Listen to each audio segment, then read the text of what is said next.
You talking about Lewis?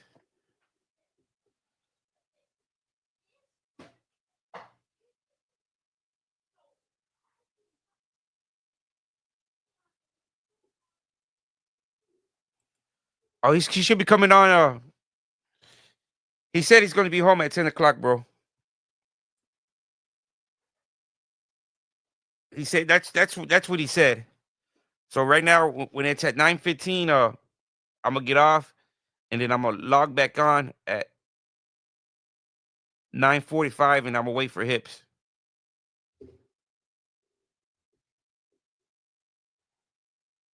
Yes, it says Lewis.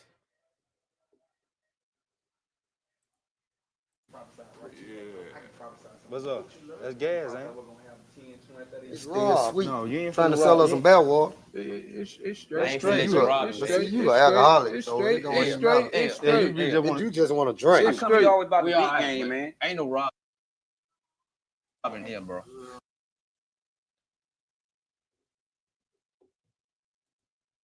I think it's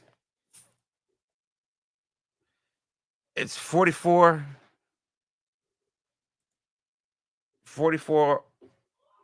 077. How come you always about the big Every game, man? time I be trying to.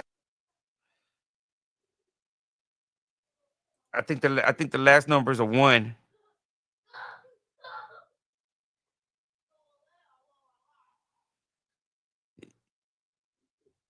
Yeah, even JG looks kind of sick because he's already looking like his eyes looking sunken.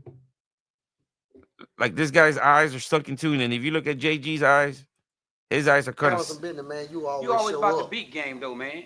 You still owe me 5 bags, I partner. don't owe you nothing. You know what I'm saying? You still owe me 5 bags. I tell you what, you go ahead and get this and we break even. There's a gallon right here. Give me I 10. grew up in a family of 9 brothers and 4 sisters, and my father he left when I was like 9 years old.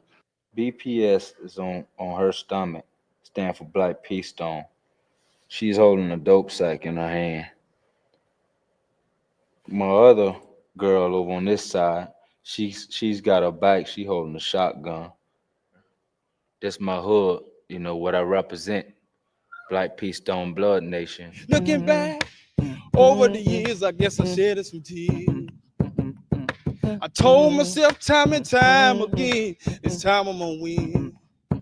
Taking the bumps and the bruises of all the things of a 2-time loser. I tried to hold on, my faith is gone. It's just another sad song.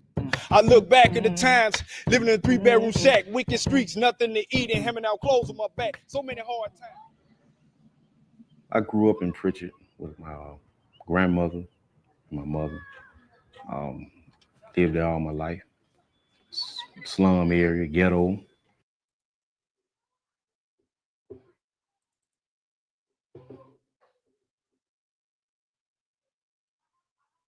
Full of drug, prostitution, murders. Basically just the straight ghetto. My hood, Crenshaw Mafia. I'm saying, basically what it says at the top, bees make the world go round, meaning bloods make the world go round, in my opinion. You know what I'm saying? I love blood with all my heart. I joined at a young age.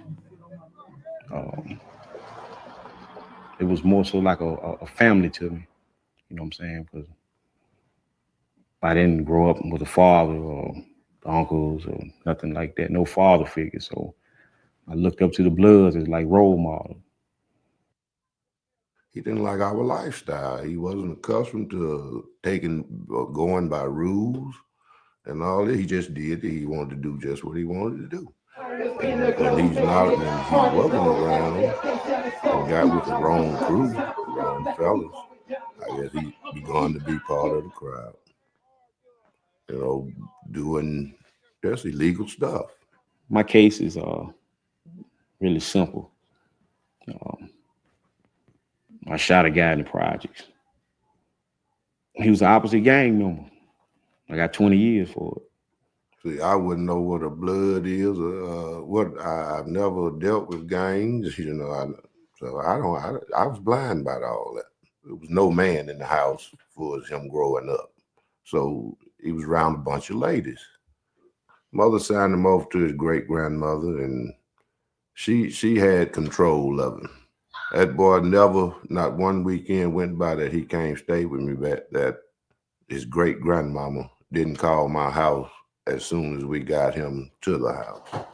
And all kind of weird complaints and stuff. He needed to be back home. I had to actually take him back several times.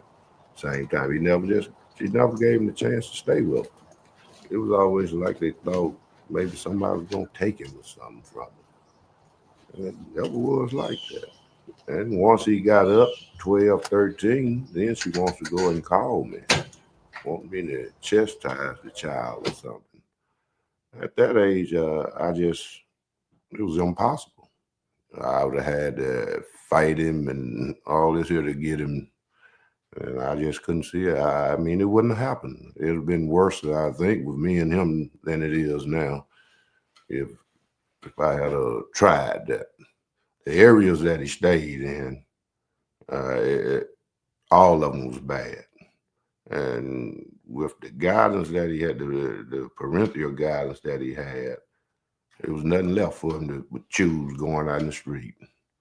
We never denied him nothing. I offered him a bed in my house and food to eat, and he made that choice. This explains or symbols my time in prison. The clock got 2 arrows pointing to 10. Twice, meaning 20 years what I got. I've been betrayed so much by people who I thought loved me as far as dealing with women on the street, you know what I'm saying? Even women in my family, you know what I'm saying?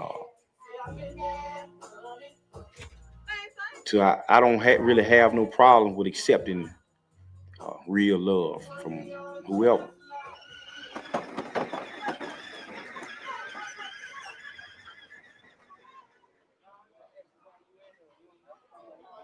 The first time I fucked some ass was in Tendon at Limestone.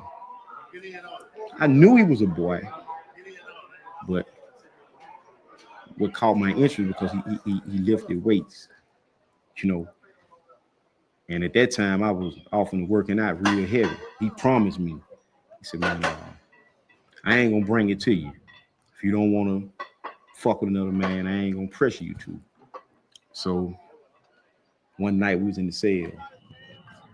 We had he just had a t-shirt and some boxer shorts on. I didn't try to avoid the situation. I brought it to him. I cracked him for his ass. After that, I went and took a shower, cleaned myself up and everything. And I felt guilty. I felt bad. I felt like I had just committed the ultimate sin. You know, I got back from him for a while because I had started having feelings that I didn't think was right. I started caring about this motherfucker. I mean, you know, laying up in my bed thinking about him. I might be on the weight pile thinking about him. You know what I'm saying? I might see him talking to another dude, and I'll become angry on the inside. It was like jealousy, or I don't know what it was. I don't want to say love, you know what I'm saying, but it just something I couldn't explain. And I transfer. I go to another prison. I never seen him again. Well, the first man I was with really messed my head up there for a while. I've had knives pulled on me. Uh, at that time, I was really more scared because this individual, more or less, I can't think of the word for it. Anyway, he was very dominant, very controlling. I couldn't talk to nobody, couldn't go anywhere without either him being there or something said about it. Anyway, he brought it to me. I cried. I definitely cried. There's many nights I remember walking back to my dorm after they cleared the count, and I'd cry on the way. Ask myself, how did I get into this? And sometimes I'd ask God, How could this happen? Because it's something at the time I didn't understand at all. And I believe that today that we have to ask God to help our brother David Mendenhall, who has been in trouble. How many years has he served? It's going on 6 years now. 6 years. Maybe, we don't know, we don't judge. Didn't God, we're do not to say whether he did or whether he did not. it. The He Lord, didn't do it on 6 purpose. years, God, ought to be long enough. Jesus. God, 6 years, Lord, ought to be enough time. They moved in here and before the baby came, and they had it furnished nice, and they had everything the baby could possibly want. The church and all gave him a beautiful shower, and everything seemed to be going great, but he would just work to death. And young, he was only 18. We believe in God and protection, and we prayed much, and had churches, everyone praying for him, and always they'd pray for him. This is real quick off topic, real quick. In Texas, there's a big outbreak of measles going on. And where it's being affected at is the community of the Mennonites. The first kids that are dying from the measles outbreak in Texas is the community of the Mennonites. I don't know if Mendenhall was a Mennonite, but they believe in their religion. And the news reporter asked them, now that you know that your daughter passed away from that not being vaccinated from the measles, would you do it again? If you had the chance, would you vaccinate your daughter? And they said, no, we wouldn't do it. If we were to get the same opportunity again, we wouldn't vaccinate our daughter because it's against our God. God would have taken care of everything. So, and this just happened here in Texas from the measles outbreak. So, and they didn't get charged. You would say, why didn't you vaccinate them from the measles? At church, if a baby would cry at church, start to cry, well, she'd hear David and hand her over to him. When he gets up, he picked the baby up, and he got up. I guess he with his back turned to the wall, and only about a foot space between them. See, we had this this bed sitting down inside of a water bed, big frame, and he gets up on the back side, and not very much space between him and the wall there. And I guess he bumped it. He says, "Grandmother, he hardly knew what happened because he was half awake and all. But he bumped himself, kind of lost his balance. He threw the baby back on the bed. And she had thrown the covers back. When he got up, he threw them back, and it landed on the covers and just rolled right on off. And when he saw what was happening, he's fast. He grabbed for the baby and got it with a little leg. But it had already, by that time, it was far enough down and hit that frame was sitting down on, but all of it was on the floor at the time, and hit his little head. And it had such a beautiful head of dark hair, and you couldn't see anything was wrong with it. It just had a little bruise on the cheek, was the only sign you could see where it was hurt. They brought it against him as child abuse and murder.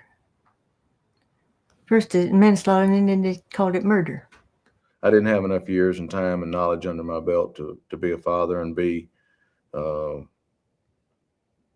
really supportive and foresee things coming and know what to do about it to shape a young person's life, to really be the pillar that I should have been. Now my son is 18 and married, with a baby on the way. Half asleep, too tired to think, an accident occurred. Now the baby's dead and the charges are red, murder in the first degree. Now my son's in prison, wish I could set him free. Well, when you're first coming in, that's what it makes you feel like. It makes you feel like that your life's on the line. That's the kind of positions they put you in. You know, all those kind of threats come. You know, I've been told that I'd be on TV. You know, my folks would see me on TV, dead. You know, murdered in Limestone Penitentiary. So I've had my life threatened a few times. David Jr. was real close to the breaking point. At one time, he called me, and he was nearly to a nervous breakdown, and he wasn't able to eat and keep it on his stomach. And he'd had a homosexuals there and so forth. And he was afraid to go to the authorities because they had threatened him, and he didn't know what to do. So he called me, and I called a lieutenant immediately and then moved David to a cell to himself. He didn't have a cell; he had to be out in the public with everybody. But they put him in a cell to protect him like that, and they moved him from that dorm to another place. So David was recuperated and was much happier. I hope that those kind of experiences, being pimped out and the homosexual activity and such as that he's had to deal with in there, I hope that's something that when he gets out, he can put behind him.